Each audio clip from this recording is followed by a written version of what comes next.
Been a while since I've done a YouTube video, so this introduction is going to be a little bit awkward.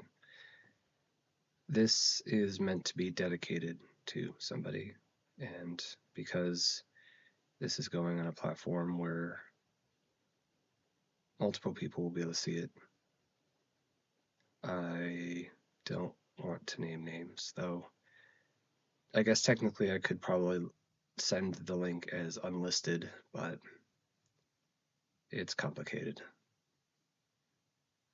So, um, yeah, this first video is going to be a little rough around the edges, but what I'm going to be reading, attempt from start to finish over the next couple of days, is the book Fangirl by Rowell. And you'll also notice that I'm holding on to my strawberry plush, and I have some other plushies over here. And you'll notice that, yes, this corgi is in fact wearing a fez because fezzes are cool.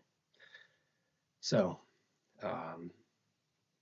yeah, sorry.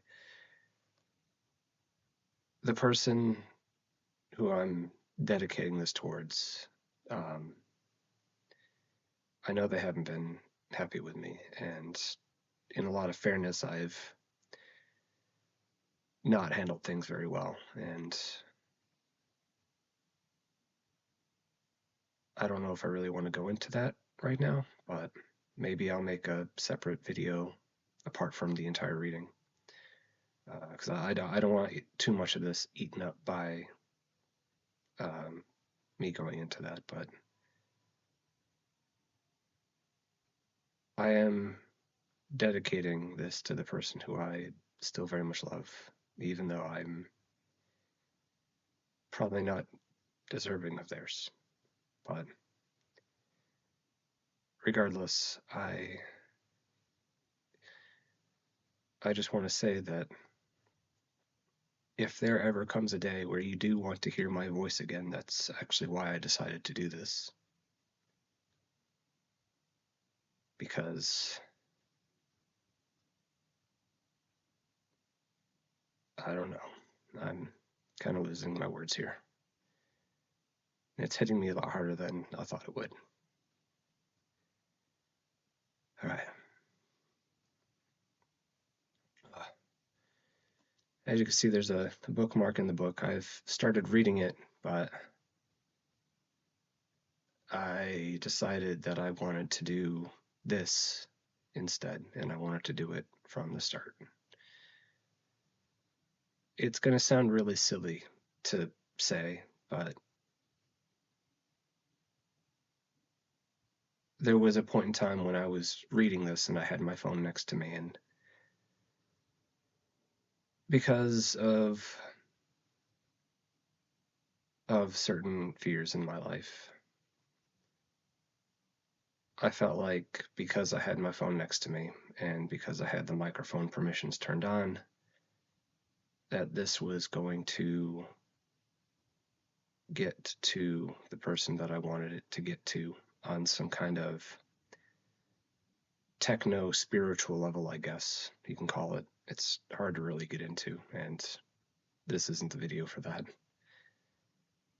But even if it were true, even if that belief held any weight of water at all, I felt like this is still something more tangible. And it doesn't have to do with any kind of belief other than the fact that, I can hit the record button and make it actually happen. So that's why I'm rereading it from the start. So I've gotten about a sixth of the way through, but I'm going to be restarting it. Without further ado, because we're almost 5 minutes in, and no reading has actually happened yet. I'm gonna start. I think I'll leave the bookmark in. I got to page 63 as it was marked before I decided to start over. I'm not going to be starting from the introduction. What I will be starting from is the page where it says Fall Semester 2011, if you want to read along with me. Yeah.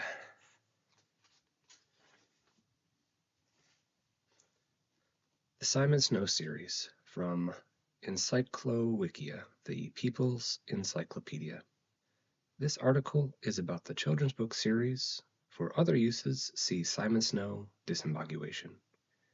Simon Snow is a series of fantasy books written by English philologist Gemma T. Leslie. The books tell the story of Simon Snow, an 11-year-old orphan from Lancashire who is recruited to attend Watford School of Magics to become a magician. As he grows older, Simon joins a group of magicians, the mages, who are fighting the insidious Humdrum, an evil being trying to rid the world of magic. Since the publication of Simon Snow and the Mage's Heir in 2001, the books have been translated into 53 languages, and as of August 2011, have sold more than 380 million copies. Leslie has been criticized for the violence in the series for creating a hero who is sometimes selfish and bad-tempered. An exorcism scene in the fourth book, Simon Snow and the Salkies 4, triggered boycotts among the American Christian groups in 2008, but the books are widely considered modern classics, and in 2010, Time magazine called Simon the greatest children's literary character since Huckleberry Finn. An eighth book in the last series is set to be released May 1st, 2012. Publishing history: Simon Snow and the Mage's Heir, 2001. Simon Snow and the Second Serpent, 2003. Simon Snow and the Third Gate, 2004. Simon Snow and the Salkies 4, 2007. Simon Snow and the Five Blades, 2008. Simon Snow and the Six White Hares, 2009. Simon Snow and the Seventh Oak, 2010. Simon Snow and the Eighth Dance, scheduled to be released May 1st, 2012.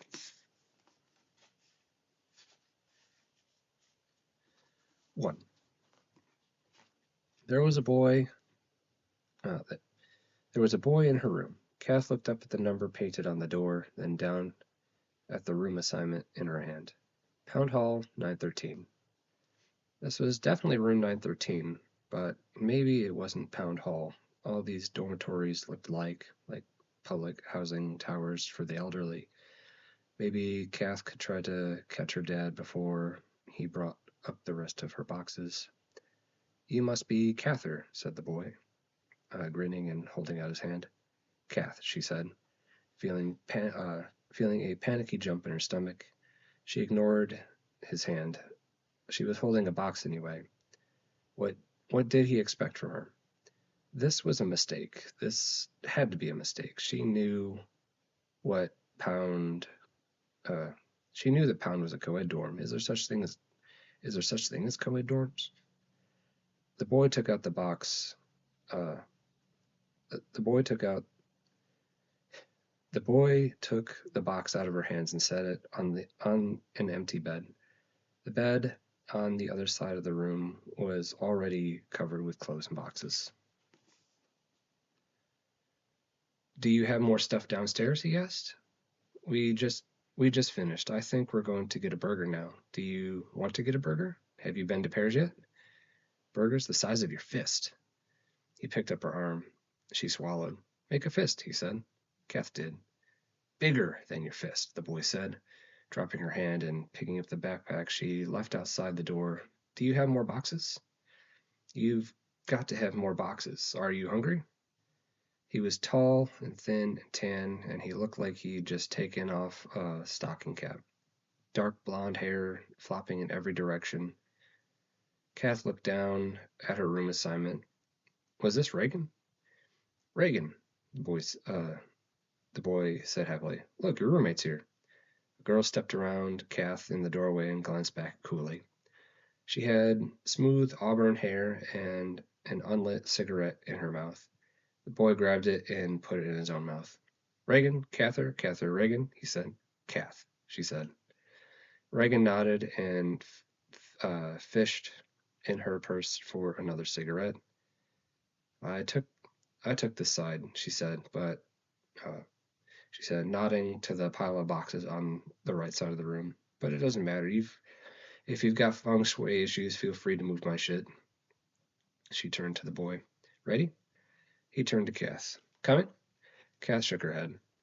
When the door shut behind them, she sat on the bare mattress that was apparently hers. Feng shui was the least of her issues, and laid her head against the cinder block wall. She just needed to settle her nerves. To take the anxiety she felt like black static behind her eyes and an extra heart in her throat, and shove it all back down to her stomach where it belonged, where she could at least tie into a nice knot and work around it. Her dad and Ren would be up any minute, and Kath didn't want them to know she was about to melt down. If Kath melted down, her dad would melt down, and if either of them melted down, Ren would act like they were doing it on purpose just to ruin her perfect first day on campus. Her beautiful new adventure. You're going to thank me for this, Ren kept saying. The first time she said it was back in June. Kath had already sent in her university housing forms. Of course, she'd put Ren down as a roommate. She hadn't thought twice about it. The two of them had shared a room for 18 years. Why stop now?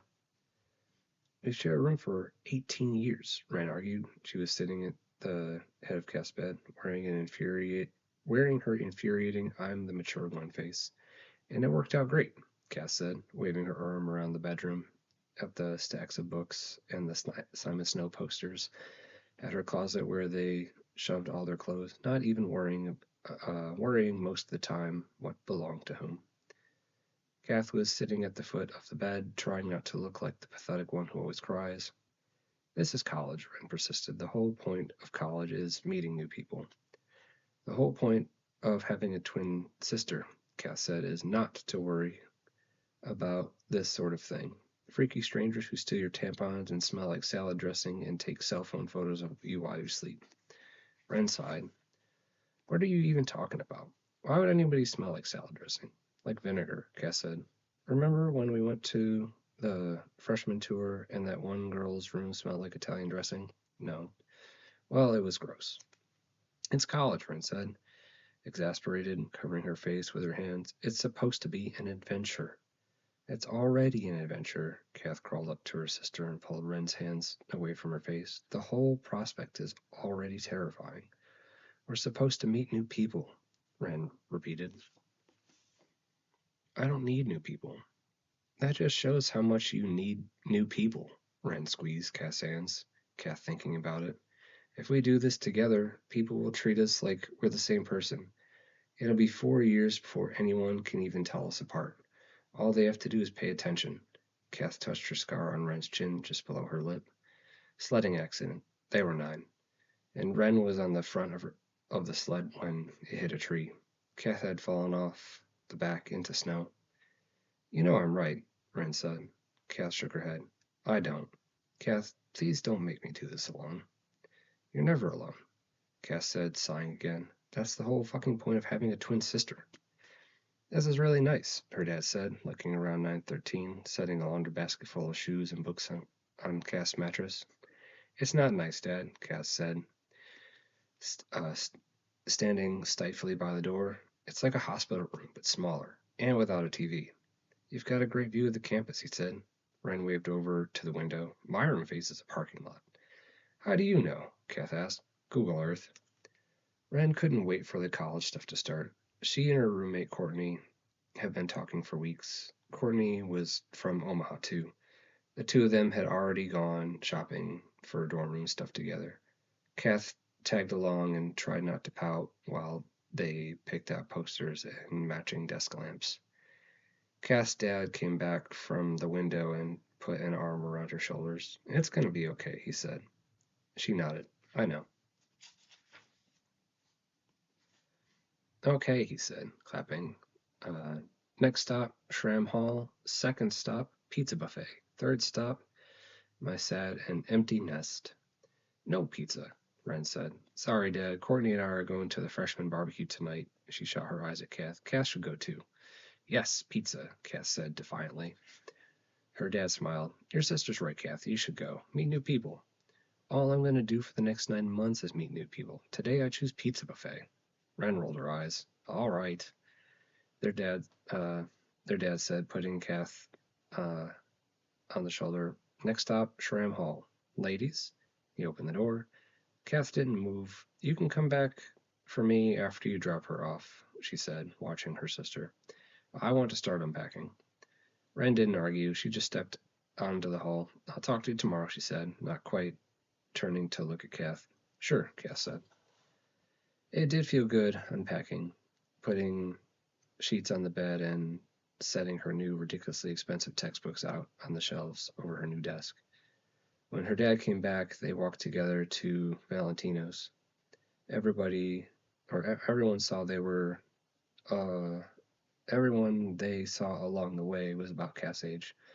It was creepy. Why is everybody blonde? Kath asked. And why are they all white?